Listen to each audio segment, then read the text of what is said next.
ভুল প্রশ্নপত্রে এসএসসি পরীক্ষা নেওয়ার অভিযোগ ওঠে। পরে বিষয়টি ধরা পড়লে ১.৫ ঘণ্টা সময় বাড়িয়ে ২টা ৪০ মিনিট পর্যন্ত সঠিক প্রশ্নপত্রে পরীক্ষা নেওয়া হয়। এ ঘটনায় কেন্দ্র সচিবকে অব্যাহতি দেওয়া হয়েছে।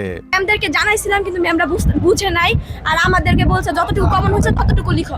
ফার্স্টে আমরা লিখছি ৩টা সৃজনশীল লেখা শেষ, তারপরে আইসা প্রশ্ন দেওয়া হয়েছে। নারায়ণগঞ্জের সোনারগাঁ উপজেলার কাঁচপুর ওমর আলী উচ্চ বিদ্যালয় কেন্দ্রে এ ঘটনা ঘটে। পরীক্ষার্থীদের অভিযোগ, সকাল ১০টায় পরীক্ষা শুরুর পর ৩টি কক্ষে ১৭৭ জন শিক্ষার্থীকে ২০২৫ সালের প্রশ্ন দেওয়া হয়।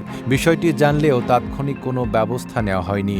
পরে বেলা 11:30টার দিকে প্রশ্ন পরিবর্তন করে ২০২৬ সালের প্রশ্ন দেওয়া হয় এবং সময় বাড়ানো হয়। আমরা প্রথম 4 পৃষ্ঠা লেখা লাইছি, মানে 2টা সৃজনশীল। প্রথম বলতেছি যে স্যার মিলতেছে না, ওরা বলতেছে যে ভুল হইতে পারে, অনেক সময় বাইরে থেকে দেয় বোর্ডে। তখন আমরা বলতেছি আচ্ছা ঠিক আছে, তাহলে আমরা চেক করতেছি, আমি লিখতেছি। ভাই 2টা সৃজনশীল দেওয়ার পরে আরেকজনে খেয়াল করছে যে আমাদের 25 সালে প্রশ্ন দিয়ে দিচ্ছে।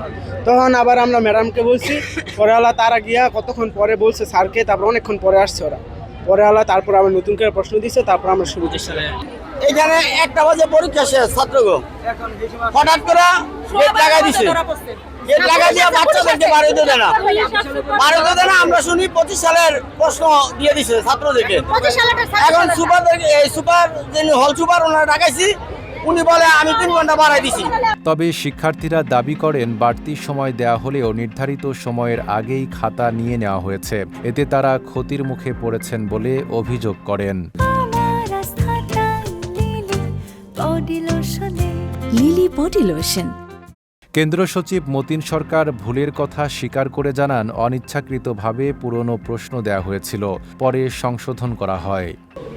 এখন আমরা সাড়া পাওয়ার সাথে সাথে আমরা প্রয়োজনীয় ব্যবস্থা নিচ্ছি এবং ছাত্রদের সাথে আমরা পরবর্তী 26 সালের প্রশ্ন দিলাম এবং তাদের স্যাটিসফাইডমূলকভাবে তাদের নষ্ট সময়টা দিলাম।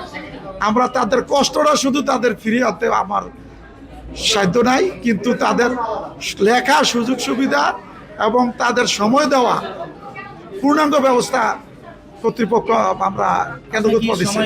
এ বিষয়ে সোনারগাঁ উপজেলা নির্বাহী কর্মকর্তা আসিফ আল জিনাত জানান, বিষয়টি গুরুত্বের সঙ্গে দেখা হয়েছে এবং ইতোমধ্যে কেন্দ্র সচিবকে অব্যাহতি দেওয়া হয়েছে।